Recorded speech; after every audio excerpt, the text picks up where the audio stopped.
नमस्कार दर्शकों, मैं हूं नाविका कुमार और आप जुड़ रहे हैं मेरे साथ सवाल पब्लिक का शो पर। पाकिस्तान के साथ जब जंग के हालात बन रहे हैं तब राहुल गांधी की पार्टी के बड़े बड़े नेता क्या पाकिस्तान के हाथ का खिलौना बन रहे हैं? सवाल पब्लिक का ये मैं पूछूं उसके पहले आज केंद्रीय गृह मंत्रालय से एक बहुत बड़ी खबर आई। 7 मई को देश भर में युद्ध के हालात की मॉक ड्रिल की जाएगी। देश की नागरिक सुरक्षा को मजबूत करने के लिए गृह मंत्रालय ने कई राज्यों को मॉक ड्रिल करने का निर्देश दे दिया है। इस मॉक ड्रिल में एयर रेड वार्निंग सायरनों की टेस्टिंग होगी और ऑपरेशन तैयारी परखी जाएगी।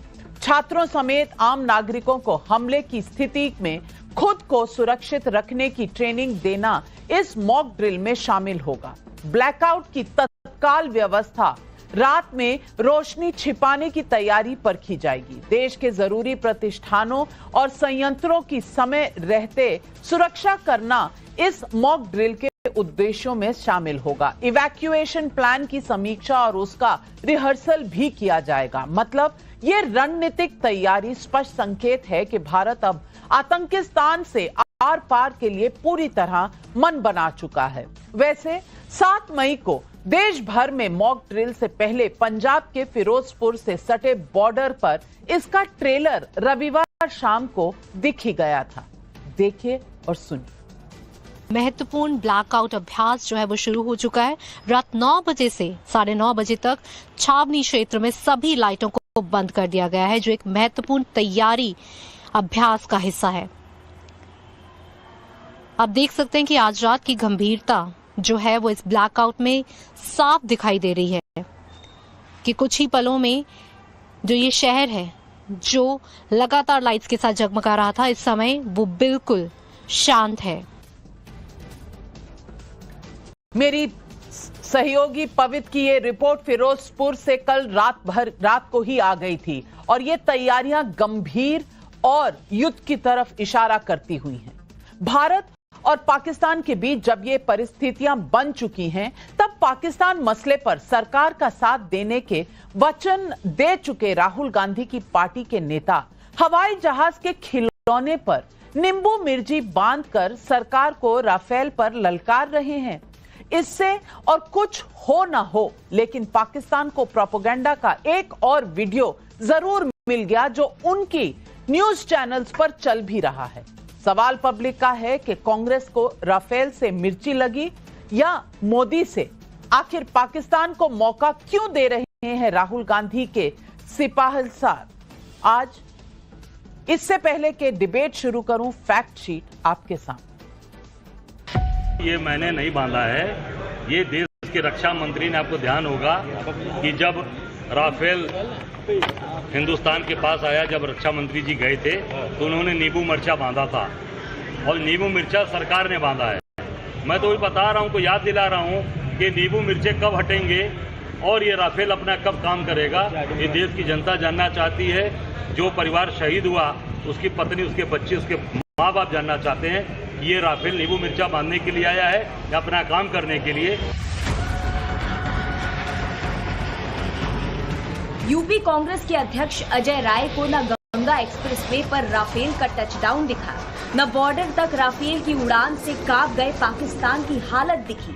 अलबत्ता वो जब खिलौना लेकर नरेंद्र मोदी पर राफेल वाला तंज कसने आए तो पाकिस्तान के हाथ का खिलौना बन गए। सवाल उठा कि सरकार के साथ खड़े होने के राहुल गांधी के वादे का क्या हुआ, तो जवाब सुनिए क्या आया।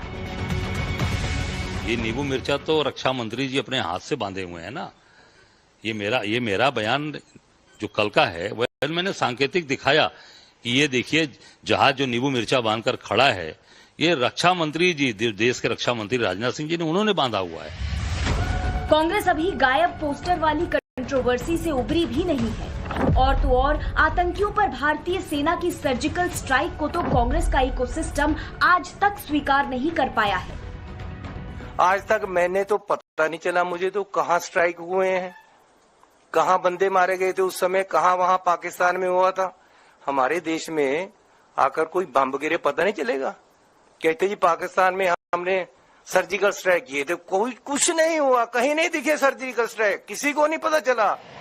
सवाल ये है कि जब पाकिस्तान से जंग के हालात हैं, तब क्या राहुल गांधी के सिपहसालार अपनी आदत से लाचार हैं या ये कुछ और है? इंडी गठबंधन और कांग्रेस के तमाम नेता अपने बयानों के गोले बरसाते हैं जो भारत की सेना के मनोबल को कम करने के लिए लक्षित होते हैं। ये बात मैं गंभीरता से कहता हूं और दुख के साथ कहता हूं कि ये कुछ वैसा ही है जैसे पाकिस्तान यहां पर गतिविधियां करता है और ऑफिशियली ये स्टैंड रखता है कि उसका उनसे कोई लेना देना नहीं है, वो तो शांति चाहता है।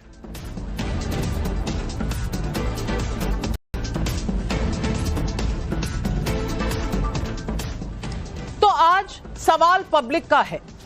1 से 7 मई को युद्ध के हालात की मॉक ड्रिल के फैसले से भारत के सैन्य एक्शन का इरादा एकदम साफ हुआ। जब राफेल पहले ही एक्शन में आ चुका है, तब क्या जानबूझकर कांग्रेस के नेता पाकिस्तानी प्रोपेगेंडा का टूल बन रहे हैं? गायब पोस्टर, सर्जिकल स्ट्राइक पर सवाल और राफेल की नींबू मिर्ची, क्या सरकार के साथ खड़े होने को लेकर राहुल गांधी गंभीर हैं? यही सवाल आज पब्लिक पूछ रही है और इन सवालों के जवाब देने के लिए आज हमारे साथ जुड़ रहे हैं अनुराग भदौरिया, प्रवक्ता हैं समाजवादी पार्टी के, विवेक श्रीवास्तव, राजनीतिक विश्लेषक, अजय वर्मा, कांग्रेस पार्टी के नेता, सुधांशु त्रिवेदी, बीजेपी के सांसद और राष्ट्रीय प्रवक्ता कुछ ही समय में जुड़ रहे हैं। लेकिन अजय वर्मा जी, मैं आपसे सबसे पहले पूछना चाहती हूं, कहां रुकेंगे आप सचमुच पूछना चाहती हूं कि भारत के साथ खड़े हैं कि भारत के खिलाफ खड़े हैं? रोज एक नया तंज, रोज एक नया मजाक, रोज आपने जब भी अपनी पिस्तौल निकाली है, अपनी गन निकाली है, तो भारत पर ही उसे ताना है। मैं पूछूं, आपकी राष्ट्रवाद कांग्रेस है? नाविका जी, ये किस तरह का नैरेटिव आप सेट करना चाहती हैं इस कांग्रेस के प्रति, जहां 2 प्रधानमंत्री देश के लिए शहीद हो गए, पाकिस्तान के टुकड़े कर दिए इंदिरा जी ने और कर दिए। ये जो भाजपा का आईटी सेल का प्रोपेगेंडा है, जनरल असीम मुनीर और फवाद खान इनके पोस्टर बॉय बन चुके हैं पाकिस्तान के बिना और इनके आर्मी के लोगों के बिना, जो पाकिस्तान के यानी बीजेपी का एजेंडा नहीं चलता है। मैं पूछना चाहता हूं, आप भी एक बड़ी महिला पत्रकार हैं, हिमांशी नरवाल के साथ हैं या आप उन लोगों के साथ हैं कि जो उस बेटी के जिसने अपने पति को खो दिया, उसकी बेइज्जत करके एक ट्रोल आर्मी, ना सरकार बोल रही ना मुख्यमंत्री बोल रहे हरियाणा के, और उसको किस तरह से बेइज्जत करा जा रहा है? आप मुझे जवाब देंगी? हिमांशी नरवाल के साथ है जिसने अपनी पत्नी खो दिया और सरकार के एजेंडा ट्रोल आर्मी। क्या साहब सिंह सैनी को ये नहीं करना चाहिए था, एक ट्रोल करके लिखता कि नहीं इस बेटी ने सब कुछ खोया है, इसके साथ ऐसा नहीं, फिर देखते कौन ट्रोल आर्मी है। तो मैं सरकार से पूछना चाहता हूं, आज 13 दिन हो गए, कांग्रेस पार्टी सब देश के साथ है, आर्मी के साथ है, लेकिन सरकार के उस फैसले के साथ बिल्कुल नहीं है कि आतंकवादी कहां से घुसे। मुझे ये बताइए, मैं सरकार से पूछता हूं कि सरकार इधर उधर की बात ना करे और ये बताए कि हमला कैसे हुआ और क्यों हुआ और अब तक क्यों नहीं पकड़े गए वो लोग। देश पूछ रहा है, 145 करोड़ लोग पूछ रहे हैं, हिमांशी नरवाल पूछ रही है और आप उसको ट्रोल करा रहे हैं। बड़ा शर्मनाक और निंदनीय है। ठीक है, सरकार मीटिंग करे, अपने सिस्टम बनाए, ऐसे करने से कुछ नहीं होगा। पाकिस्तान के बारे में पता था, दुश्मन आपके खिलौने दिखाने से सब कुछ हो जाएगा। अजय वर्मा जी, मैं हैरान हूं कि आप इस भाषा में बात भी कैसे कर सकते हैं। आप खिलौनों का खेल समझ रहे हैं, युद्ध करना, पाकिस्तान को जवाब देना। मैं पूछना चाहती हूं सुधांशु त्रिवेदी जी, पाकिस्तानी नेशनल कांग्रेस है, पूरा देश जानता है।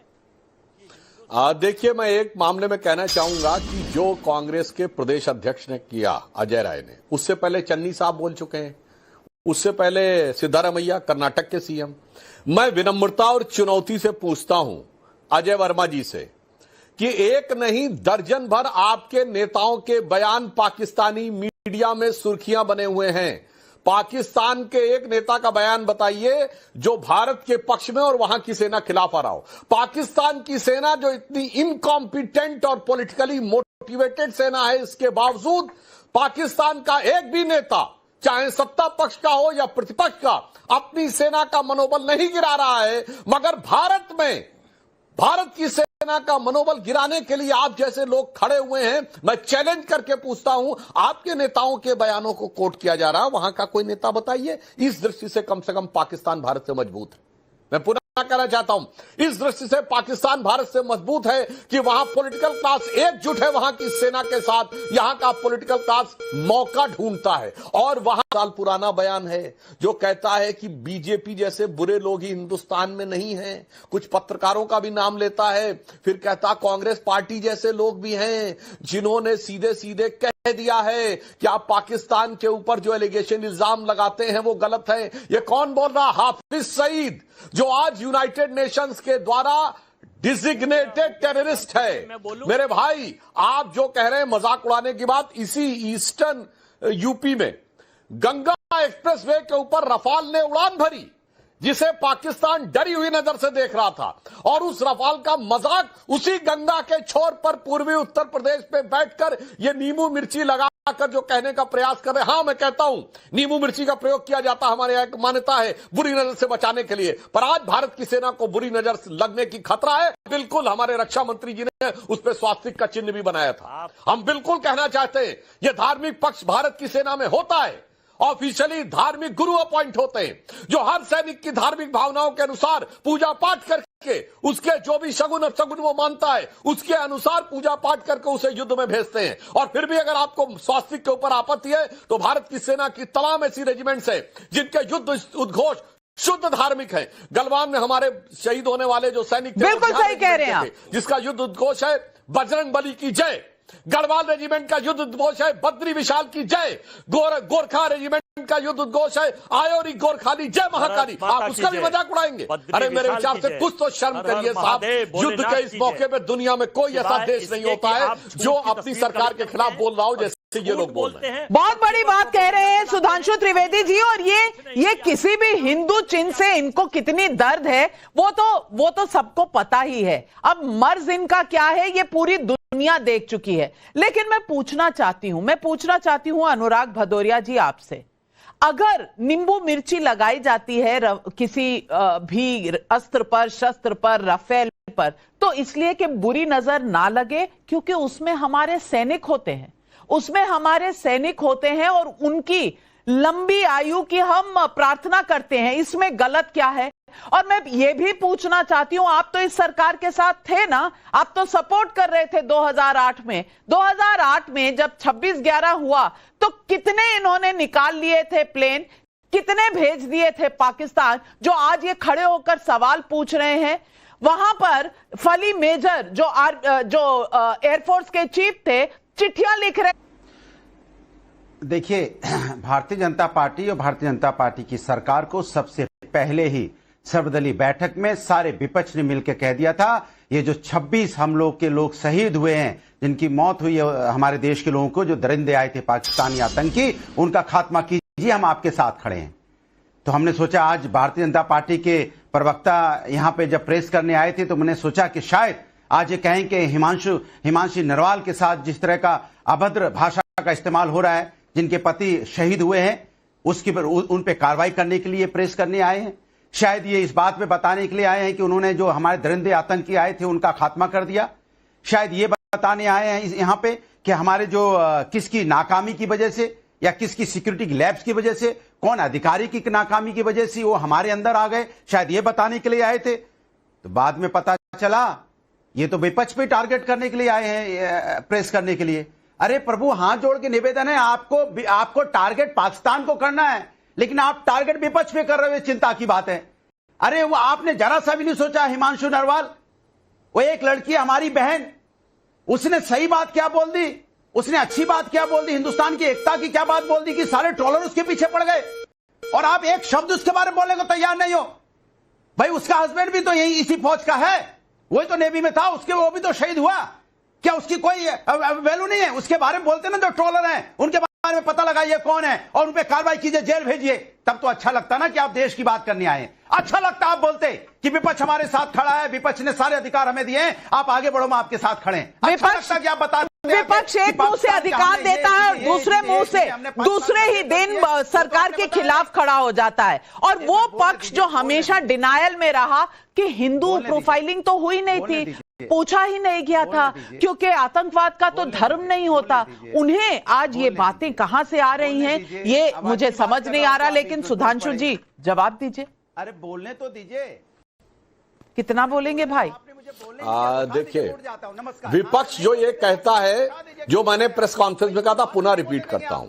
जैसे कांग्रेस कहता है, वो जैसे पाकिस्तान कहता है कि वो आतंकवाद के खिलाफ है मगर अंदर अंदर आतंकवाद की मदद करता है, वैसे ही विपक्ष कहता है वो सरकार के साथ है, सेना के साथ है, मगर अंदर अंदर सेना को कमजोर करने की बात करता है।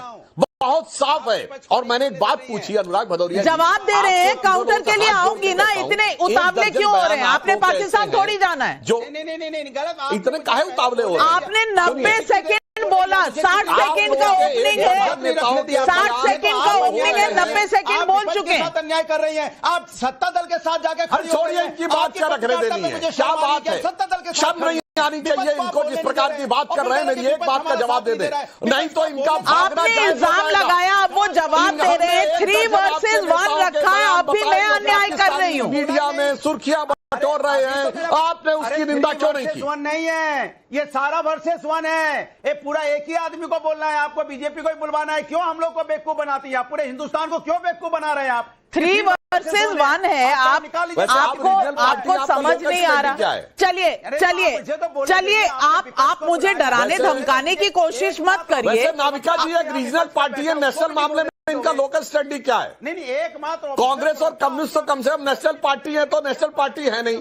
खामखा में आके हवा में लट्ठी बांधने लगते हैं और नॉन स्टॉप वैसे ही बोलते रहते हैं। मतलब हुआ कि हम लोग बोलने आए, मेरी बात पूरी हो जाए, फिर आप सुधांशु जी को चलिए मुझे एक बता के जाइएगा, भागने से पहले भदौरिया जी ये बता के जाइएगा कि पाकिस्तान के एक नेता का बयान जो भारत की मीडिया में सुर्खियां बटोर रहा हो, और आप मत करिए। सवाल पूछा है सुधांशु त्रिवेदी जी ने, जवाब दीजिए।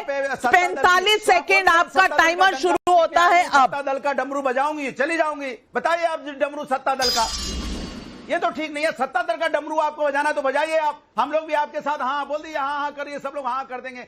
अरे भैया तुम्हारे पास कुछ बजाने के लिए है ही नहीं, मुद्दे की बात कर नहीं रहे और आए बाएं सीधे टाइम बर्बाद कर रहे हो दर्शकों का भी। तो विपक्ष इतनी देर में मुद्दे की बात बताइए ना। डमरू बजाने के लिए बुलाते हैं आप, यहाँ बीजेपी का डमरू बजाने आप आते हैं। डमरू बीजेपी का बजाया, चलो मदारी खर्च सब, और 30 सेकंड बाकी रह गए, 26 सेकंड बाकी रह गए, 25 सेकंड रह गए, मुद्दा नहीं होता है। 45 सेकंड दिए थे, डमरू की बात सुनाई दी और तो कुछ सुनाई नहीं दिया। कुछ है भी कहने के लिए? अरे आप बोलने दीजिए ना मुझे, आपको समय दिया, सब चुप थे। सवाल यह है कि मेरा सीधा सा सवाल, अरे आप बोलने दीजिए।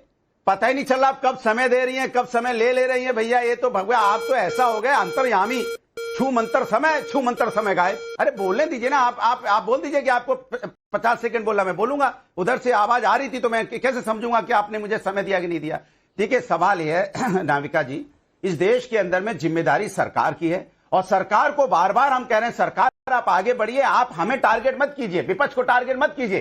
कौन विपक्ष का नेता क्या कह रहा नहीं कह रहा, विपक्ष के सारे मजबूत नेता, विपक्ष के जो राष्ट्रीय अध्यक्ष वगैरह सबने आपको बोल दिया कि आप आगे बढ़िए, हम आपके साथ खड़े। तो आप माइक लेके घूम रही है, फलाना क्या कह रहा है, ठिकाना क्या कह रहा है। अरे इसके बजाय सरकार को वहां पे काम करना चाहिए, पाकिस्तान पे, पाकिस्तान के लोगों पे अपनी नजरें ताननी चाहिए। तो चलिए, आपने ये सवाल पूछा, आपने ये सवाल पूछा, अब सुधांशु जी का सवाल भी आपसे था, उसका भी जवाब दे दीजिए। मैं दोनों चीजों का जवाब सुधांशु जी से लूंगी। उनका सवाल है, क्या कोई भी ऑपोजिशन की पार्टी ऐसी नहीं है जिसके बयान इस वक्त पाकिस्तान के न्यूज नेटवर्क पर हेडलाइन ना बने हो।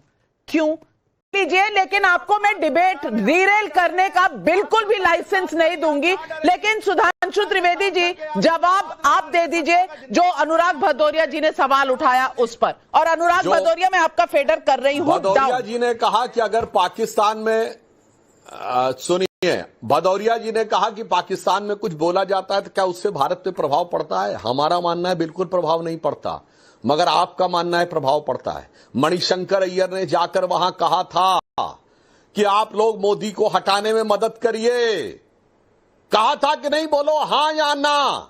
अब सुनो, अभी इसी चुनाव में 2024 में फवाद चौधरी पूर्व मंत्री पाकिस्तान ने ऑफिशियली ट्वीट किया कि मोदी जाना चाहिए, बीजेपी हटनी चाहिए, उसके बाद जो चाहेंगे वो कर लेंगे। यही इंडी गठबंधन ने बोला था कि नहीं? बोलो हां या ना। क्यों नहीं आपके किसी नेता ने कहा कि कौन होता है पाकिस्तान का पूर्व मंत्री बोलने वाला। फिर सुनिए, फवाद चौधरी ने दूसरा लिखा 2024 चुनाव में, नेहरू से लेकर राहुल गांधी तक की तारीफ की, बोलो हाँ या ना। सुनो, उसके बाद शशि थरूर ने बांग्लादेश के अखबार the morning star, the daily star में एक आर्टिकल लिखा कि मोदी हैज टू गो, बोलो हाँ या ना। तब तुमने क्यों नहीं बोला? इसलिए आप ये मानते हो कि पाकिस्तान की मदद से आप यहाँ की सरकार को डैमेज कर लोगे। हम नहीं मानते हैं, और ये याराना बहुत पुराना है मेरे भाई। पाकिस्तान की आर्मी चीफ से झप्पी किसने की थी? आपके नेता सिद्धू जी ने। भारत की सेना अध्यक्ष को सड़क छाप गुंडा किसने कहा था? कांग्रेस पार्टी के नेता संदीप दीक्षित जी ने। बस उतना काफी है। पाकिस्तान के मीडिया से लेके हाफिज सईद तक आपकी तारीफ कर रहे हैं। हाफिज को साहब आपने कहा था, ओसामा को जी आपके नेताओं ने कहा था। और सुनिए, पाकिस्तान ने पुलवामा अटैक किया तो कहते हुआ तो हुआ, क्या पूरे पाकिस्तान को सजा दोगे? ये किसने कहा था? सैम पित्रोदा ने, जो कांग्रेस के अंकल सैम हैं। भदौरिया जी, मैंने 1 दर्जन उदाहरण बताए हैं। भागिए और नृत्य करिए, जो करना हो करिए, मगर तथ्यों का जवाब तथ्यों के आधार पर दीजिए। एक तथ्य आप नहीं बता पाए, और मैं फिर अपना क्वेश्चन रिपीट करता हूं, क्यों इंडी गठबंधन नेताओं के बयान पाकिस्तानी मीडिया में भारत के खिलाफ प्रयोग किए जा रहे हैं? और तो और पाकिस्तान ने जो डोजियर प्रयोग किया था यूनाइटेड नेशंस में भारत के खिलाफ, उसमें भी विपक्ष के नेताओं के बयानों को कोट किया था। मेरे भाई, जवाब दे के भागना, उसके बाद भागना, तब समझ में आएगा। तब समझ में आएगा कि आपको नींबू लगा कि मिर्ची लगी। चलिए जवाब दीजिए। 30 सेकंड का काउंटर भदौरिया जी। जवाब दे दूं? 30 सेकंड जवाब दे। देखिए, मैं इनसे बोला कि पाकिस्तान, बोलने दीजिए ना। आप अभी देखो, सुधांशु जी बोल रहे थे तो आप कथा की तरह सुन रही थी, एक बार टोका नहीं। हम बोलने लगे, अभी आप कहते हैं हम आपसे डरते नहीं। आप डरते बीजेपी से हैं, मुझसे क्यों डरेंगे आप? अब मुझे बोलने दीजिए। सवाल यह है कि देश में पाकिस्तान अगर मीडिया कुछ चला रहा है तो क्या मेरा देश प्रभावित होता है क्या पाकिस्तान मीडिया से? अरे पाकिस्तान के आतंकी तो इसीलिए धर्म पूछ के गोली मार गए थे कि हमारे समाज के अंदर में एक ऐसी नई राजनीति का जन्म देना। वो तो चाहते हैं यहाँ पे हम ऐसा काम करें जिससे भारतीय जनता पार्टी या देश के अंदर में माहौल खराब हो, और उसको उसके ट्रैप में अगर आप आ रहे हो तो हमें आप पे बड़ा तरस आ रहा। सुधांशु जी, क्या आप पाकिस्तान की मीडिया से प्रभावित हैं? अगर पाकिस्तान की मीडिया से प्रभावित मत होइए। आप देश के अंदर में हमें पता लगाइए कि हमारे देश के अंदर में पाकिस्तानी दरिंदे आतंकी कैसे घुस गए, ये बताइए। भदौरिया जी, हम पाकिस्तान की मीडिया से प्रभावित नहीं हुए, लेकिन पाकिस्तान की मीडिया आपसे क्यों प्रभावित है, ये आपको सोचने की जरूरत है। लेकिन आप बोलते इतना है कि सोचने का। पीयूष आवा का राजकोट गुजरात से सवाल है। कांग्रेस के समय तो सेना के पास बुलेट प्रूफ जैकेट तक नहीं थे। आज जब सेना के पास राफेल है तो उसका मखौल क्यों उड़ाया जा रहा है? जायज सवाल है कि नहीं? और विवेक श्रीवास्तव, अगर इस तरह के मजाक किए जाते हैं, गायब का पोस्टर, राफेल पे नींबू मिर्ची, मैं पूछना चाहती हूं, आप अपने देश के सैनिकों का हौसला बढ़ाना चाहते हैं या घटाना चाहते हैं? नहीं, यहाँ पे सैनिकों के खिलाफ तो किसी ने कुछ कहा भी नहीं है। किसी अपोजिशन पार्टी ने भी नहीं कहा है, किसी नागरिक ने नहीं कहा है, किसी सोशल राइट एक्टिविस्ट ने नहीं कहा है, किसी जो मोदी के विरोध में इतने खड़े किसी ने नहीं कहा। हाँ, लेकिन सरकार के खिलाफ कहा। आपने एक ऑल पार्टी मीटिंग बुलाई थी, हमने उसका स्वागत किया था। हमने प्राइम मिनिस्टर को अपना सपोर्ट दिया। हमने बोला सरकार और मेरा प्रधानमंत्री जो भी निर्णय लेगा हम लोग उसके साथ हैं। लेकिन उसके बाद एक कम्युनिकेशन गैप आया। लीडर ऑफ अपोजिशन की पोजीशन कॉन्स्टिट्यूशनल पोजीशन है, और उस पोजीशन पे श्री राहुल गांधी बैठे हैं। आप किसी को कॉन्फिडेंस में नहीं लेते हैं। मैं ये नहीं कह रहा कि आप डिफेंस की स्ट्रेटजीज को डिस्क्लोज करें, वो नहीं करना चाहिए, वो इम्प्रैक्टिकल बात है। But at least you should take the opposition and confidence. LOP को कॉन्फिडेंस में लीजिए, उनको ब्रीफिंग दीजिए, उनको बताइए किस दिशा में हम लोग जा रहे हैं। ये चीज मिसिंग है, और जब ये चीज मिसिंग होती है तो उसके बाद एक कटाक्ष है। जो भी किया अजय राय ने, it could be in bad taste in somebody's eyes, लेकिन वो एक कटाक्ष है। आपकी आंखों में है या नहीं बैड टेस्ट? जब लाए थे राफेल, देश में बड़ा नहीं बैड टेस्ट की बात नहीं है मैडम। आप ये बताइए ना, ये नींबू मिर्ची, ये स्पिरिचुअलिटी का पार्ट नहीं, अंधविश्वास का पार्ट है। और सेना के अंदर अगर मेरे डिफेंस मिनिस्टर इन सबको लेकर के आकर राफेल का स्वागत करते हैं तो मैं इसके पक्ष में नहीं हूं। आप हर हर महादेव करके लड़ते हैं, आप अल्लाह अकबर करके हमारे देश की तरफ से लड़ते हैं, हम धर्म के नारे लेकर लड़ते हैं, वो एक अलग इशू है। बट ये नजरबट्टू, मिर्ची, नींबू, ये सब नॉनसेंस को फौज से कृपा करके दूर रखिए। सुधांशु त्रिवेदी, ये सब नॉनसेंस है, ये सब नॉनसेंस है, लेकिन वक्फ जो है वो सेंस है, लेकिन नींबू मिर्ची नॉनसेंस है। जवाब दे दीजिए। नहीं, अब इनको रिवर्स में जवाब देता हूं। विवेक श्रीवास्तव जी कह रहे हैं कि ये बातें नॉनसेंस हैं और पाकिस्तान के सेना अध्यक्ष ने कहा कि हमारे सैनिक कलमा पढ़कर वहां अटैक करेंगे। औकात नहीं है विवेक श्रीवास्तव जी की कि ये बोल दें कि कलमा पढ़कर अटैक करने की बात अगर कोई सेना कहती है तो कलमा के बारे में अपना विचार बोल दें, वो इनकी जबान हलक में अटक जाएगी। ये फिर दिखाई पड़ता है कि हिंदू प्रतीक जो कि सेना को एक नई ऊर्जा और शौर्य देते हैं। और आपको भी पता होना चाहिए, हर हर महादेव का नारा भी मराठा रेजिमेंट का नारा था आजादी के समय तक। बाद में आजादी के बाद अब उसका नारा छत्रपति शिवाजी महाराज की जय हो गया। अन्यथा मराठा रेजिमेंट का नारा 1946 तक कोई भी जाके देख ले, हर हर महादेव था। खैर, वो आपकी औकात के बाहर है, इसलिए मैं अब बताऊं। दूसरा पॉइंट, आपने कहा कि सेना के खिलाफ तो बोला नहीं। विवेक जी, आप तो पढ़े लिखे व्यक्ति हैं, भूल गए मेरे भाई। सर्जिकल स्ट्राइक के बारे में चन्नी ने सवाल पूछा, चन्नी जी ने। और सर्जिकल स्ट्राइक किसने कहा था प्रेस कॉन्फ्रेंस में? डायरेक्टर जनरल मिलिट्री ऑपरेशन ने। तो सेना के द्वारा किए गए अनाउंसमेंट के ऊपर सवाल उठाना सेना के खिलाफ बोलना नहीं है। यह कौन सा विवेक आपके अंदर जागृत हुआ, जरा बताइए। फिर पुलवामा का अनाउंसमेंट भारत सरकार के किसी मंत्री ने नहीं किया था, एयरफोर्स ने अनाउंसमेंट किया था। अब पुलवामा के ऊपर सवाल उठाना कि बिल्डिंग गिरी थी कि पेड़ गिरे थे, आदमी मरे थे कि कौवे मरे थे, ये सेना पर आक्षेप करना है या नहीं, ये जरा अपना जागृत विवेक से मुझे बता दीजिए। उसके बाद कहिए सेना खिलाफ किसी ने नहीं बोला। और AK एंटोनी साहब का as defence minister on floor of the house ये बयान है कि चाइना की सीमा पर हमारी लंबे समय से स्थापित नीति रही है कि इंफ्रास्ट्रक्चर नहीं बनाना है। सुनिए, इंफ्रास्ट्रक्चर नहीं बनाना है सीमा के ऊपर। यह सेना को कमजोर करना है या सेना को ठीक करना है? 26/11 हमले के बाद उस समय के एयरफोर्स के चीफ फाली होमी मेजर ने यह कहा कि सेना एयर स्ट्राइक करने को तैयार थी। मनमोहन सिंह ने सवाल पब्लिक पूछ रही है और अजय वर्मा जी इन सवालों को सुन लीजिए और जवाब जरूर दीजिएगा। राम कुमार शर्मा करनाल हरियाणा से पूछ रहे हैं, पाकिस्तान से ज्यादा कहीं भारत सरकार को अपने ही जयचंदों से तो खतरा नहीं? मंजुला अवस्थी नोएडा से पूछ रही हैं, मोदी जी के विरोध में अगर कांग्रेस का यही रवैया रहा तो आने वाले समय में कहीं कांग्रेस खिलौनों की तरह टूटकर गुम ना हो जाए। अर्चना श्रीवास्तव आंध्र प्रदेश से पूछ रही है, कांग्रेस पार्टी हर एक मुद्दे को इतने हल्के में लेती है, क्या ये ऐसी पार्टी है जिसके लिए युद्ध गुड्डे गुड़ियों का खेल बन गया है? और अजय वर्मा जी, एक भी आपके यूपी के चीफ हैं, एक भी एक्शन नहीं करते राहुल गांधी, ये क्या दिखाता है?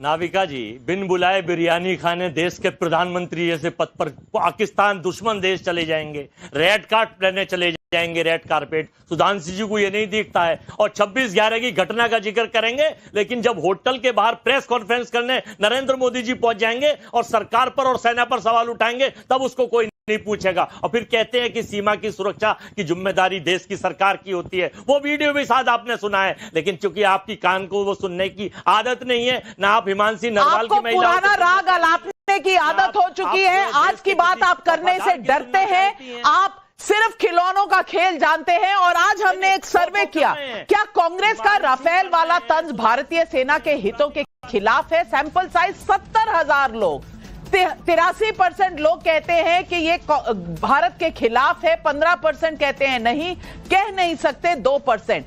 दुनिया क्या कह रही है, देश क्या कह रहा है, देख लीजिए। लेकिन विपक्षी पार्टियों को ये क्यों नहीं समझ आता? यही सवाल जनता पूछ रही है।